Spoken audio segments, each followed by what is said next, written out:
여러분, 우리는 매주마다 창세기 말씀을 통해서 하나님의 음성을 듣습니다. 창세기 강해 설교 오늘이 몇 번째인지 아세요, 여러분? 111번째입니다.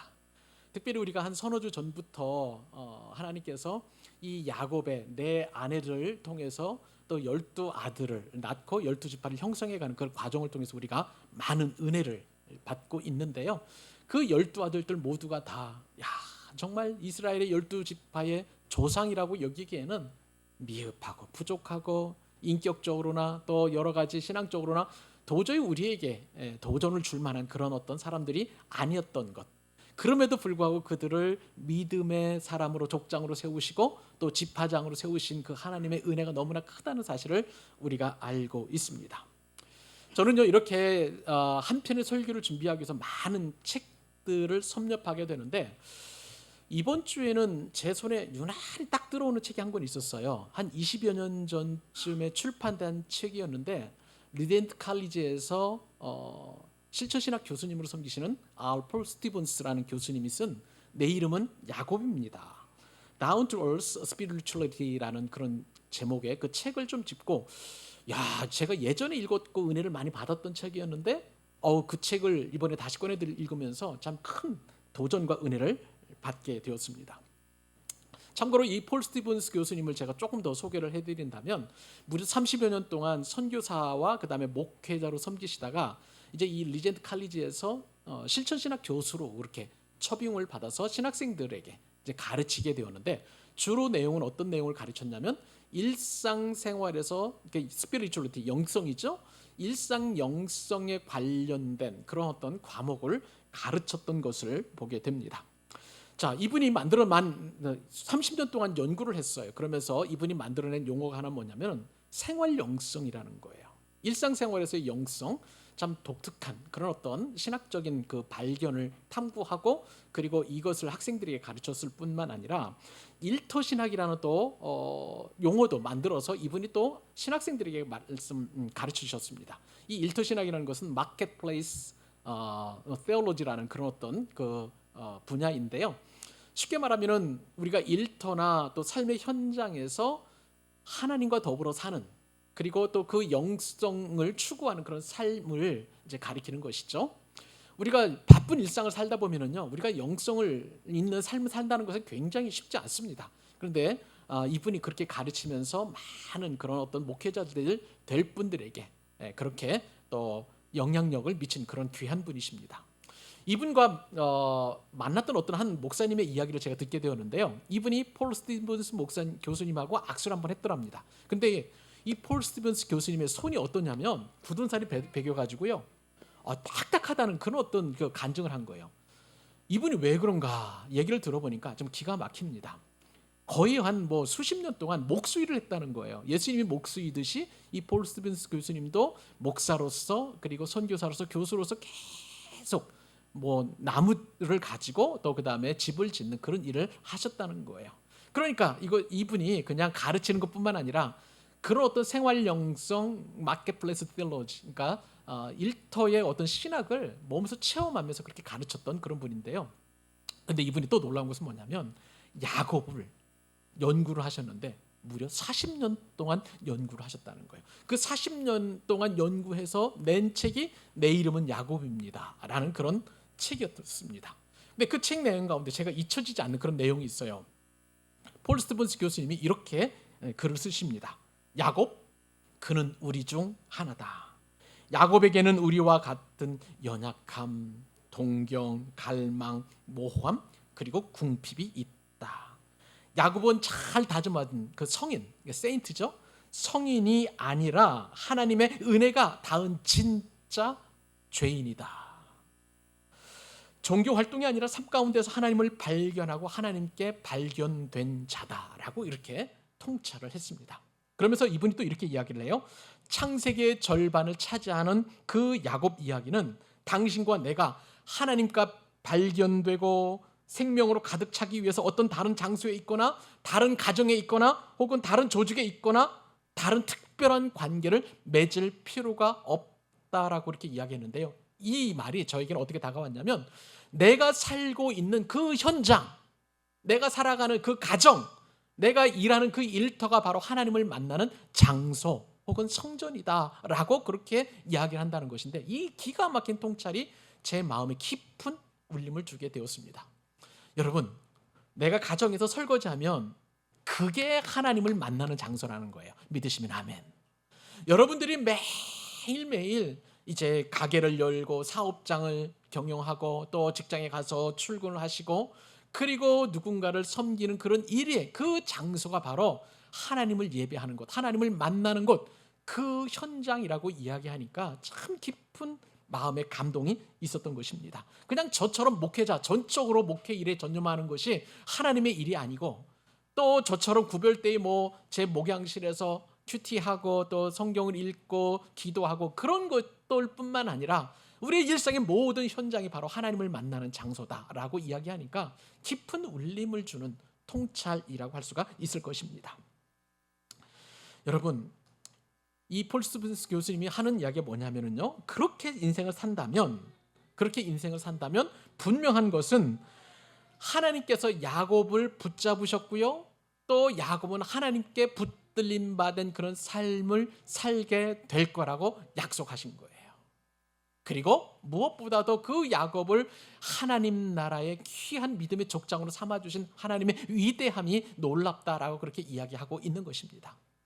사랑하는 여러분, 우리가 계속 야곱 이야기를 우리가 듣게 되었고요, 그리고 또 이제 야곱의 12 아들들의 이야기를 계속 우리가 조금씩 듣고 있는데, 보면 하나같이 흠결 없는 사람이 없어요.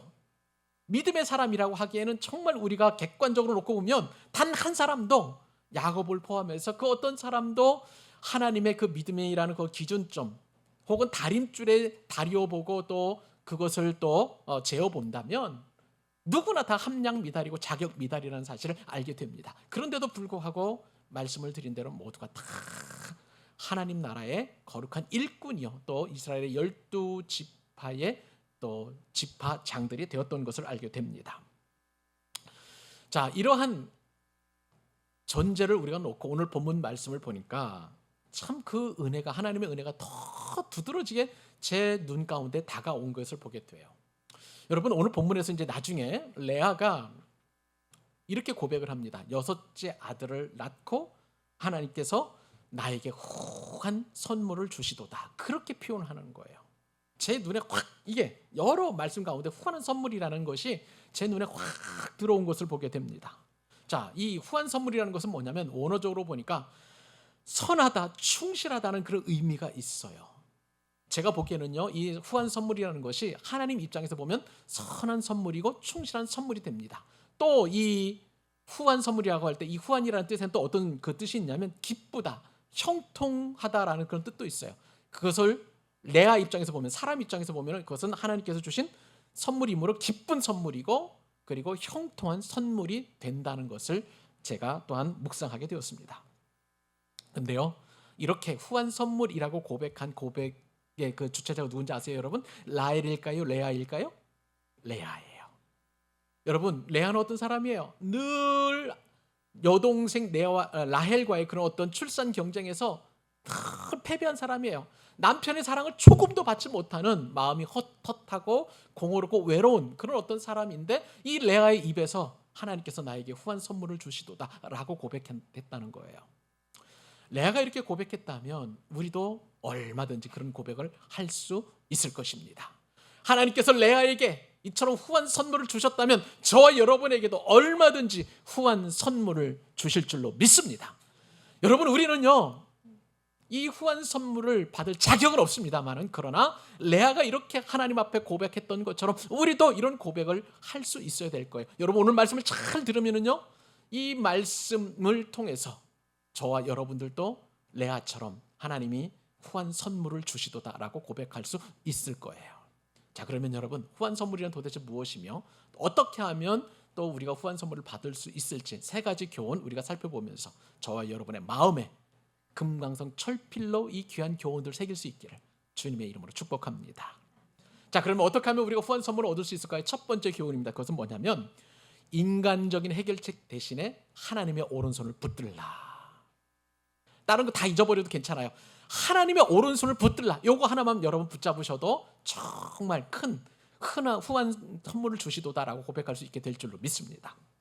자, 오늘 본문의 시작이 어떻게 시작되냐면 밀 거둘 때에라고 그렇게 시작을 하고 있습니다.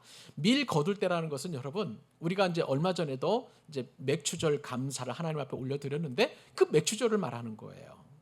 그 맥추절 즈음에 77절 혹은 뭐 초실절로도 그렇게 우리가 불려지고 있습니다만은, 이 맥추절은 겨울이 지나고 씨를 파종해서 처음으로 곡식을 얻어서 그 열매를 얻고 하나님 앞에 올려드리는, 감사를 올려드리는 그 절기가 바로 이 맥추절 아니겠습니까?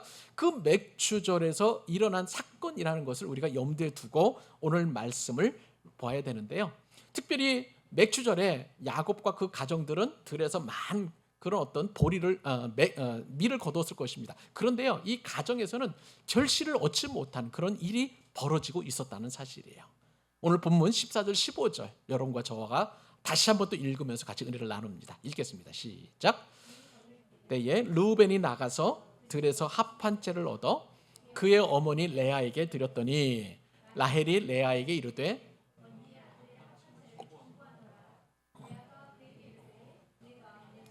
빼앗은 것이 작은 일이냐? 그런데 네가 내 아들의 합 한 채도 빼앗고자 하느냐?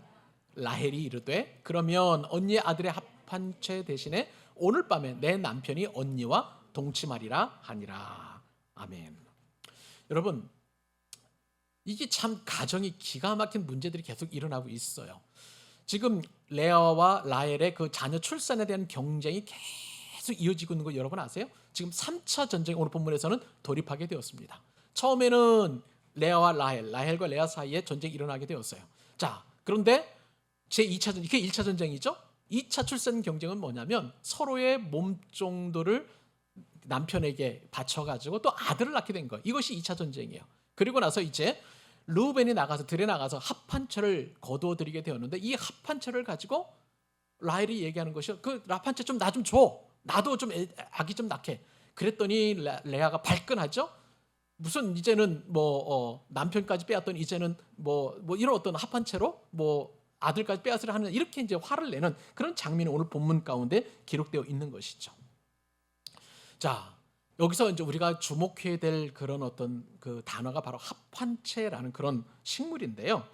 오늘 본문에 보니까 레아의 맏아들이 바로 르우벤이었습니다. 르우벤이 들에 나가다 보니까 이 합한채라는 것을 이제 구해서 들어오게 되었던 것이죠. 합한채를 알 정도니까 르우벤은 어느 정도 장성한 그러한 아들이라는 것을 우리가 어느 정도 염두에 둘 필요가 있습니다. 왜냐하면 이 합한채라는 것이 일종의 천연 비아그라이기 때문에 그렇습니다. 자, 이 합한채는 지중해 연안 중에 사는 다년생 식물인데요. 히브리 말로는 이 합한채를 두다임이라고 그렇게 이야기합니다. 자, 뜻은 도담이라는 그런 어떤 사랑이라는 그런 어떤 뜻을 가지고 있는 단어와 그 다음에 두라는 것, 이제 둘이라는 뜻인데, 이 둘의 합한 말이 바로 이 두다임. 그래서 둘이 하나가 되는 어떤 그런 뜻을 가지고 있는 일종의 남편으로 치면은 어떤 정력제가 될 것이고요. 또 여성으로 치면은 어떤 최음제 같은 그런 어떤 그 식물이라고 할 수가 있을 것 같습니다. 자, 이 합한채는요, 한번 보시면 이제 그림에 나올 텐데, 이제 봄에 보면 이렇게 보라색 꽃이 좀 피고, 우리나라에 좀 뭐라고 그럴까, 곰보배추하고도 좀 비슷하면서도 조금 이제 뭐라고 그럴까, 참 표현할 수 없는 그런 어떤 것인데, 이런 식물이 피게 되고 이제 그게 봄에 이제 이게 피겠죠. 꽃이 피다가 그리고 맥추절쯤 되면은 노란 방울토마토 같은 그런 작은 그런 열매가 열려지게 됩니다. 근데 그 열매가 향이 굉장히 강해요. 그래가지고 그 향이 일종의 최음제이자 또 그 냄새를 맡으면 어떤 남자에게 있어서 그 다음에 여자에게 있어서 불임이 해소가 되는 그런 어떤 식물이다. 특별히 이제 그 뿌리가 나오지 않았습니다만, 이 뿌리를 보면은 사람의 얼굴처럼 눈도 있고 귀도 있고 주름진 그런 어떤 사람 얼굴처럼 그렇게 보여지게 됩니다. 그러니까 옛날부터 이 합한채는 아기를 낳게 하는 그런 식물이다라고 그렇게 많은 사람들이 인정을 하게 되었고요. 그리고 로마 신화에도 보면은 이 비너스라는 그 여신은 여러분 아실 겁니다. 이게 이제 원래는 아프로디테인데, 이 아프로디테의 별명이 뭐냐면 바로 레이디 오브 맨드레이크예요. 맨드레이크가 영어로 이제 이 합한체라는 뜻인데 맨 하면 사람이라는 뜻 아니겠습니까? 드레이크는 드래곤의 이제 사투리 비슷한 단어예요. 그러니까 사람의 용 뭐 어떤 그런 것이 합성이 되어가지고 맨드레이크. 그래서 자녀를 출산할 수 있도록 돕는 식물 뭐 이런 식으로 많은 사람들이 고대로부터 알려진 그러한 식물이라고 할 수가 있을 것입니다. 여러분 오늘 본문에 보니까 라헬과 라헬은 서로 간에 지금 거래를 하고 있는 거예요. 레아가 아들이 갖다 준 이 합한채, 사실 아들 르우벤의 입장에서 보니까 엄마가 임신을 해야 되는데 아들을 낳고 싶어 하는데 그렇지 못하니까 레아가 들여서 이 합한채를 가져다 줬고요. 그것을 조카가 이제 가져다 준 것을 라헬이 보고 그걸 달라는 거예요. 그것을 달라는 겁니다. 이렇게 해서 서로 간에 이제 거래가 이루어지게 되는 것을 보게 됩니다. 저는요 특별히 이제 레아도 이따가 살펴보겠습니다만은 라헬을 살펴보면서 가장 이 가정에서 슬픈 사람이 누굴까 생각을 해보니까 라헬이라는 그런 어떤 생각이 그곳에 머무르게 되었습니다. 왜 그럴까요? 지금 야곱의 가정에서는 아내가 넷이자는 거 여러분 잘 아시잖아요. 레아가 있었습니다. 라헬이 있었습니다. 그리고 실바와 비라가 있었어요. 각각의 여종들이었죠. 근데 이 레아를 포함해서 레아는 4명의 아들을 낳았어요. 여러분 잘 아시는 것처럼 누구누구입니까? 베냐민, 시몬, 그리고 레위, 유다 이렇게 낳았고요. 그리고 라헬의 몸종 비라가 2 아들을 낳았는데 단 그리고 납달리를 낳게 되었고요. 레아의 몸종이 바로 실바입니다. 실바에게서 갓과 아셀이 나오게 되었어요. 그런데 지금 라헬만 아기를 갖지 못하고 있는 것입니다. 너무나 임신하고 싶었어요. 그렇지만 그럼에도 불구하고 하나님께서 태를 막고 계시니까 가질 도리가 없는 것 아니겠습니까? 그러니까 라헬의 입장에서 보면 이것이 너무너무 슬픈 거예요. 너무너무 힘겨운 거예요. 저는요 라헬의 모습이 어쩌면 저의 모습과도 참 비슷하다라는 생각을 해보게 되었습니다. 용모적으로는 아니에요. 전혀 아닙니다. 여러분 잘 아시는 것처럼 라헬은 어떤 사람이었어요? 용모가 아리따웠다고 그랬어요. 몸매도 아주 좋은 그런 여인이라고 성경에 그렇게 기록되어 있습니다. 몸매는 그리고 용모는 제가 그런 면에서 라헬을 따라갈 수 없습니다만은 그러나 목회라는 그런 차원에서 봤었을 때에 제가 갖출 수 있는 용모는 하나님께서 보시기에도 하나님께 저에게 주시는 어떤 용모라고 할 수가 있을 것 같은데요. 다른 사람들이 보기에 흠모할 만한 그런 내용들이 얼마나 많은지 몰라요. 여러분 목회자가 되려면 고난을 통과해야 된다고 합니다. 자, 이 고난 가운데 빼놓을 수 없는 고난이 바로 죽을 뻔했던 고난이에요. 몇몇 분들은 아시겠습니다만 제 고3 때 결핵을 앓고 죽다 살아났거든요. 이런 고난들. 그리고 직장 생활하다가 어려운 또 신학의 과정을 거쳐야 되는데 그 상황 속에서 우리 가정이 겪어야 했던 이 고난의 강도는요. 산전수전 다 겪었습니다.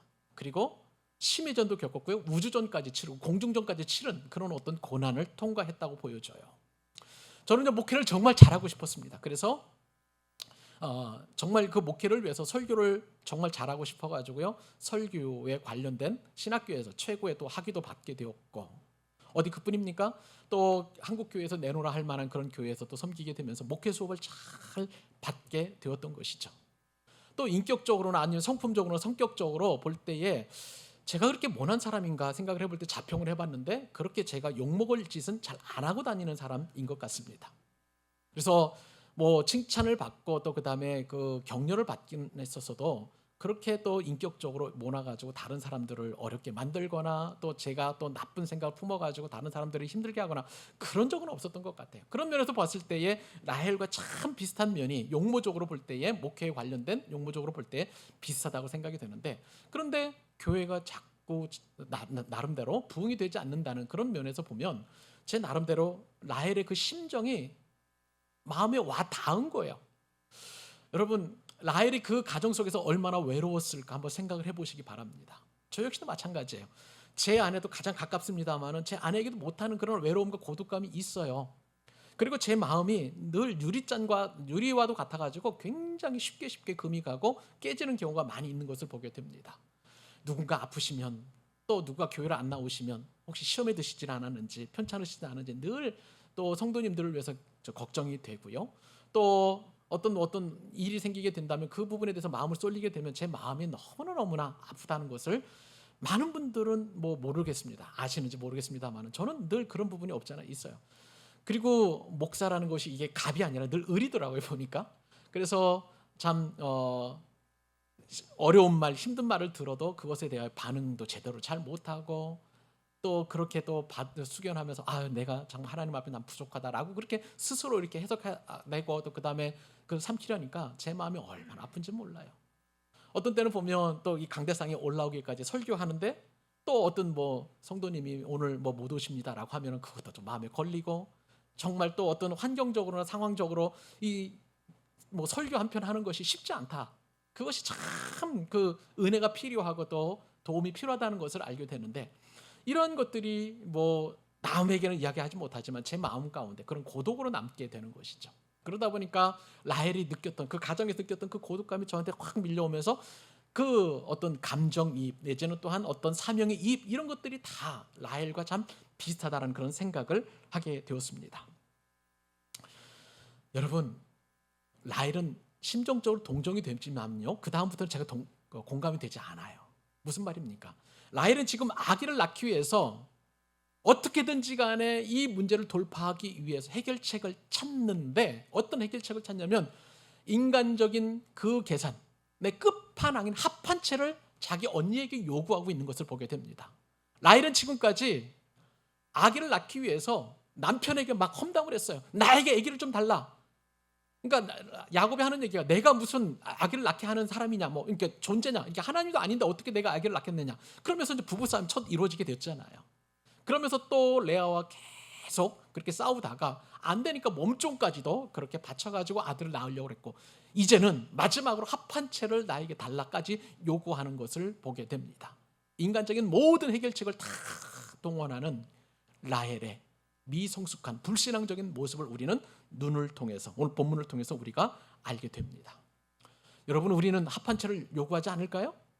만약에 주변에 여러분 아시는 분이 우리 이번 내 자녀가 하나님의 은혜로 명문대학에 들어갔습니다 라고 이렇게 이야기하면 우리가 합한체를 요구하는 것은 뭐냐면 그럼 그 과외 선생님 나에게 소개시켜 주세요 하면 그것이 바로 합한체를 요구하는 거예요. 이런 일들이 우리에게도 얼마든지 일어날 수 있다는 것입니다. 여러분, 분명한 것 한 가지 있습니다. 합한체로는 하나님께 후한 선물을 받지 못한다는 사실입니다. 다시 말씀을 드립니다. 인간적인 그 문제 해결책 가지고는 하나님께 후한 선물을 받지 못한다는 것을 우리는 깨달아야 하는 것입니다. 사랑하는 여러분, 우리는요 인생의 수많은 문제들을 만나게 돼요. 얼마나 많은 문제들이 우리 앞을 가로막고 있고 지금 여러분 견뎌냈고 또 그 문제 앞에 서 있는 분도 계실 줄로 믿습니다.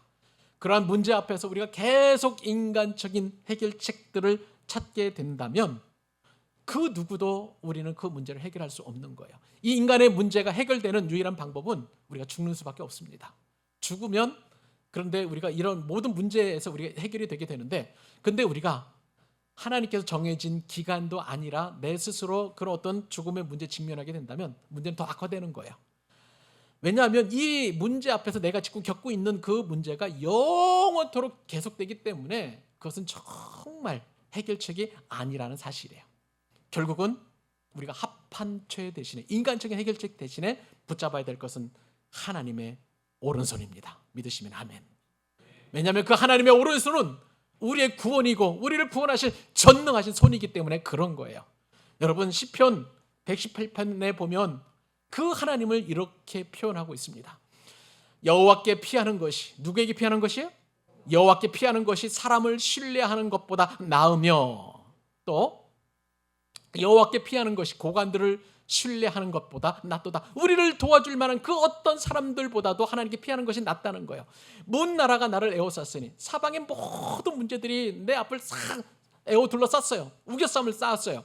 내가 여호와의 이름으로 그들을 끊으리로다. 누구의 이름으로? 하나님의 이름이에요. 자, 그 다음에 말씀. 자, 제가 매 주일마다 여러분들께 선포하는 하나님의 말씀입니다.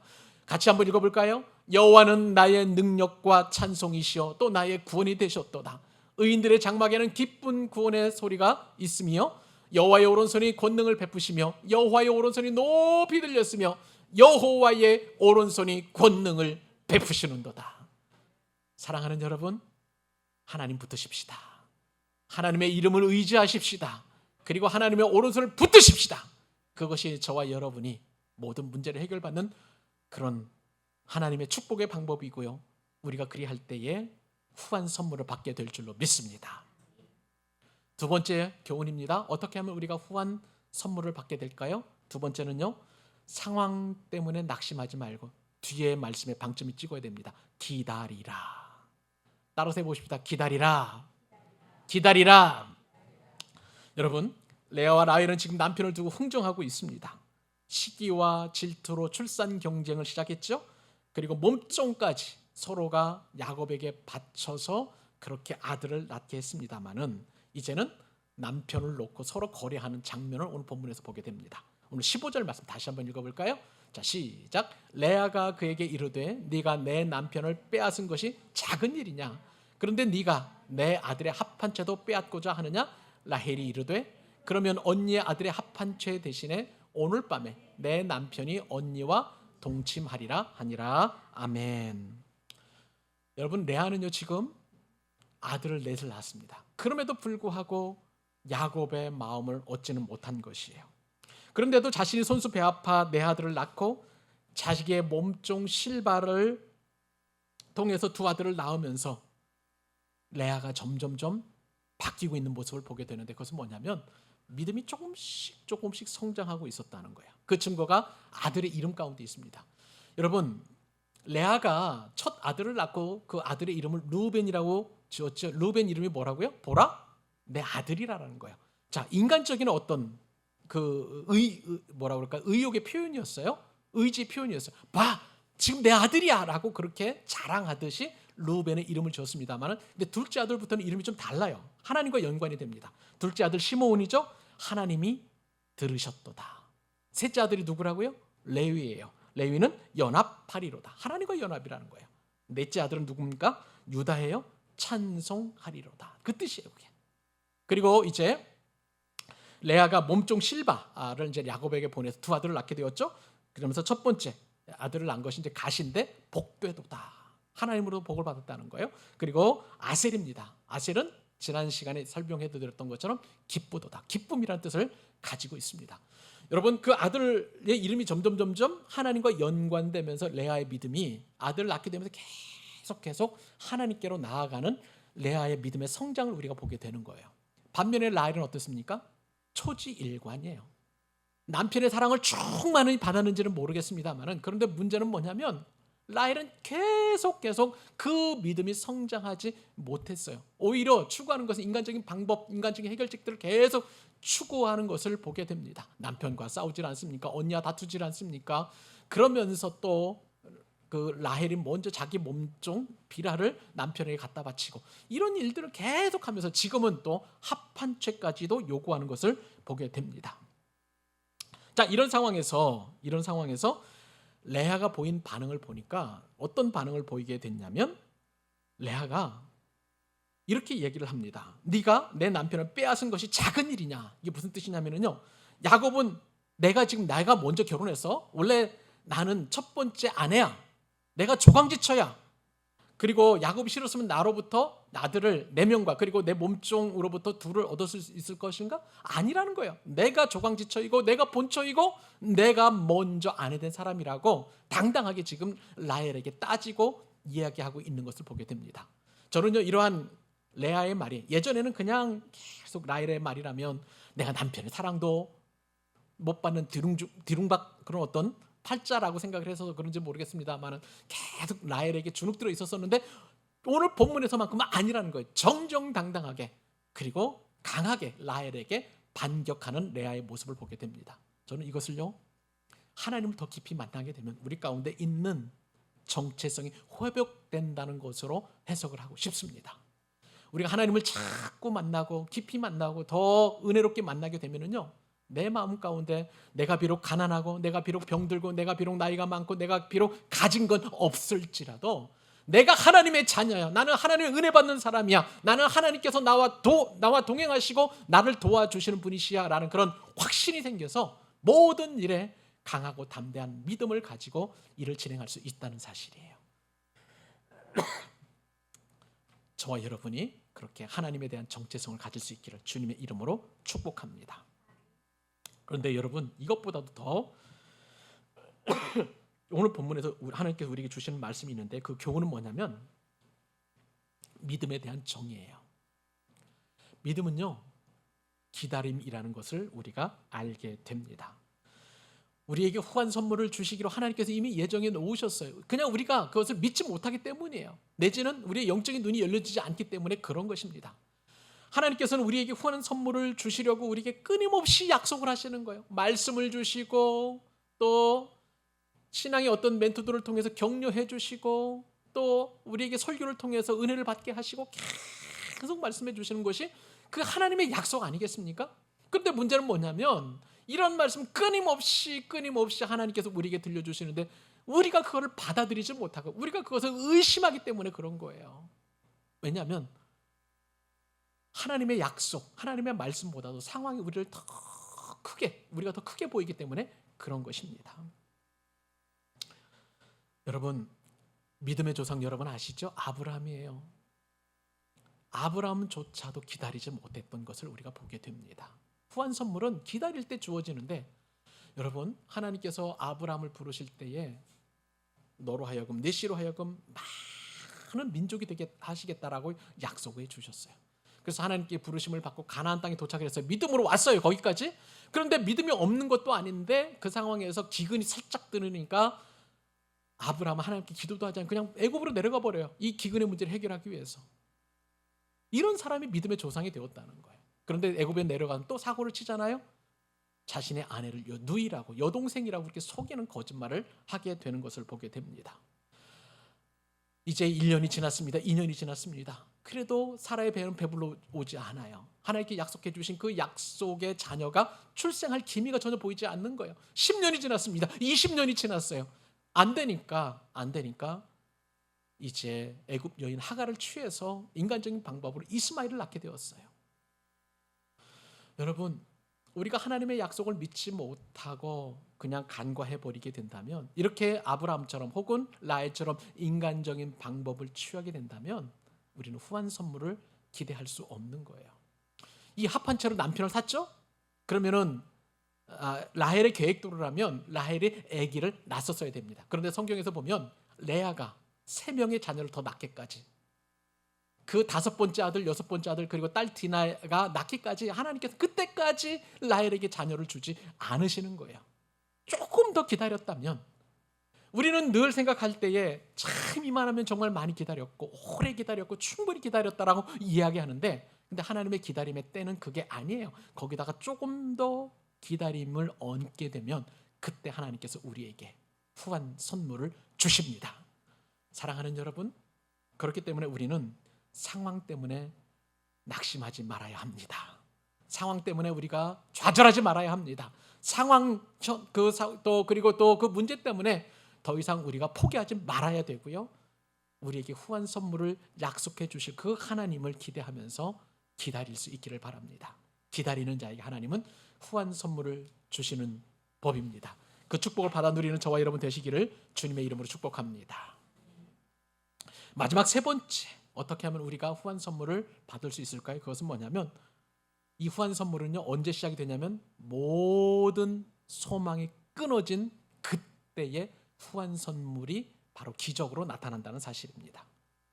하나님께서 야곱과 레아와 라헬과 그리고 그 자녀들을 기록하면서 이 말씀을 읽는 저와 여러분들에게, 이 설교를 듣는 저와 여러분들에게 기대하시는 것은 무엇일까요? 그것은 좀 기다리라는 거예요. 하나님의 뜻이 이루어질 때까지 기다리라는 그런 상황인데, 오늘 본문에 보니까 정말 기다려서 그 축복을 받은 한 사람이 맛보기로 등장합니다. 누구냐면 바로 레아예요. 자, 레아의 받은 그 후한 선물을 같이 한번 읽어보십시다. 16절로 21절까지 한 6절인데요. 한번 우리 천천히 또박또박 읽고 오늘 말씀을 마무리하십시다. 자, 읽겠습니다. 시작. 저물 때에 야곱이 들에서 들어오매 레아가 나와서 그를 영접하여 이르되 내게로 들어오라. 내가 내 아들의 합한 채로 당신을 샀노라. 그 밤에 야곱이 그와 동침하였더라. 하나님이 레아의 소원을 들으셨으므로 그가 임신하여 다섯째 아들을 야곱에게 낳은지라 레아가 이르되 내가 내 시녀를 내 남편에게 주었으므로 하나님이 내게 그 값을 주셨다 하고 그 이름을 이사가리라 하였으며 레아가 다시 임신하여 여섯째 아들을 야곱에게 낳은지라 레아가 이르되 하나님이 내게 후한 선물을 주시도다 내게 남편에게 여섯 아들을 낳았으니 이제는 그가 나와 함께 살리라 하고 그의 이름을 스불론이라 하였으며 그 후에 그가 그 딸을 낳고 그의 이름을 디나라 하였더라. 아멘. 자, 오늘 본문에 보면 이렇게 시작이 되죠. 이 내용이 자 야곱이 들에서 밀을 거두고 들어왔을 거예요. 그랬더니 이 야곱을 맞이하는 사람이 누구냐면 라헬이 아니라 레아입니다. 그러면서 어떻게 이야기를 하냐면 내가 오늘 당신을 합한 채를 주고 샀다라고 이렇게 이야기하는 거예요. 여러분 이거 뜬금없는 얘기 아니겠습니까? 졸지에 가장이에요. 지금 이 가정의 가장이고 그리고 또 아브라함과 이삭을 잇는 믿음의 족장이 바로 이 야곱입니다. 야곱이 졸지 거래 대상이 되어버리고 말았어요. 바다마람에 처음에 왔었을 때에 이제 한 달 동안 열심히 일한 그것을 보고 이제 라반이 이제 뭐 외삼촌이자 장인이죠. 자신을 일꾼 취급하던 이제는 아내들이 자신을 뭐라 그럴까 물건 취급하면서 그냥 내가 합한 채로 샀습니다라고 이렇게 이야기를 해버리는 거예요. 야곱은요 영문도 없이 의문의 일패를 당하는 그러한 본문 내용이라고 할 수가 있을 것입니다. 자 그런데요 여기서 또 우리가 살펴봐야 될 사람이 바로 레아예요. 레아는 지금 어떤 상황일까요? 더 이상 아들을 낳을 수 없는 상황인 것입니다. 여러분 창세기 30장 9절 말씀 한번 보세요. 거기 보면 레아에게 출산이 멈췄다고 그랬어요. 더 이상 아들을 낳을 수 없는 그런 상황인 것 레아가 너무너무 잘 알고 있었고요. 그렇지만 레아에게는 꿈이 있었어요. 아들을 더 낳았으면 좋겠다. 아들을 더 낳았으면 좋겠다. 여러분 이 절망 상황 속에서 모든 소망이 끊어진 상황 속에서 이 낙심하고 포기하는 그 상황 속에서 레아에게는 그래도 한 가지 소원이 있었어요. 아들을 낳고 싶다. 사랑하는 여러분, 이것이 바로 하나님께서 오늘 저와 여러분들에게 주시는 은혜의 축복인 줄로 믿습니다. 우리가 후한 선물을 하나님으로부터 받고 싶다면 여러분 모든 소망이 끊어졌다 할지라도 모든 상황이 절망이라 할지라도 사방이 우겨쌈을 당하는 듯한 그런 환경이라 할지라도 꼭 한 가지 소원만은 가지실 수 있기를 바랍니다. 저에게도 소원이 있어요. 우리 교회의 자립이에요. 저에게도 소원이 있습니다. 여러분들이 정말 하나님을 기쁘시게 하는 사람들이 되는 거예요. 이 소원만큼은 제가 어떤 절망에 있다 할지라도 제 마음 가운데 어떤 낙심이 된다 할지라도 이 소원만큼은 제가 끊어지지 않아요. 계속 매일 새벽마다 기도하고 또 기도하고 있는 것을 보게 됩니다. 여러분들에도 한 가지 소원이 뭘까요? 여러분들이 정말 목숨같이 그렇게 여길 만한 그 한 가지 기도 제목은 도대체 무엇일까요? 하나님 앞에 한 가지 소원 품으실 수 있기를 바랍니다. 놀라운 것은요 하나님께서 후한 선물을 주시는데 다섯 번째 아들 누구를 낳는다고요? 이사가를 낳고 여섯 번째 아들 누구요? 스불론까지 낳고 그리고 덤으로 디나까지 낳는 그렇게 후한 선물을 받게 되는 줄로 믿습니다. 한 가지 소원이 중요해요. 한 가지 소원. 아무리 여러분 마음 가운데 어려움이 있다 할지라도 여러분 레아는요 이 후한 선물을 받을 만한 자격이 없어요. 이렇게 아들을 낳아도 레아의 고백에서는 어떤 고백이 나오냐면 여러분 잘 보세요. 18절 말씀 보세요. 내가 내 시녀를 내 남편에게 주었으므로 하나님이 내게 그 값을 주셨다라고 얘기했어요. 그래서 이사가리라고 이름을 짓습니다. 여러분 아들을 주신 것은 하나님에 대한 감사여야 나오는데 내가 내 여종 실바를 남편에게 주었는데 아들을 낳았는데 그 덕분에 내가 또 아들을 낳았다. 이렇게 지금 고백하고 있는 거예요. 신앙과 불신앙이 지금 공존하고 있는 레아의 모습을 보게 됩니다. 우리도 신앙이 없는 건 아니잖아요. 어느 정도 신앙이 있는데 동시에 우리에게는 불신앙, 레아와 같은 불신앙이 있는 그런 어떤 연약함이 우리 가운데 있어요. 그런데 놀라운 것은 하나님께서 후한 선물을 주신다는 사실이에요. 스불론 보세요. 그 다음에 이제는 그가 나와 함께 살리라. 남편이 이제 나와 함께 살리라. 여섯 아들을 낳고 그렇게 이야기를 합니다. 그리고 그것이 후한 선물이라는 거예요. 사랑하는 여러분, 하나님은요 우리에게 후한 선물을 주시는데 레아의 신앙과 불신앙 상관없이 하나님의 은혜대로 계획대로 후한 선물을 주시는 줄 믿으시기 바랍니다. 우리가 정말 그 소원이 이루어지기까지 하나님 앞에 정말 우리가 믿음을 다하고 그리고 또 그다음에 열심으로 아름답게 예쁘게 그렇게 모습을 보인다고 해서 하나님께서 주시는 게 아니에요. 그냥 하나님의 긍휼과 자비와 은혜로 우리 가운데 후한 선물을 주시는 거예요. 우리는 그 후한 선물을 하나님의 은혜로 받아야 되는 것입니다.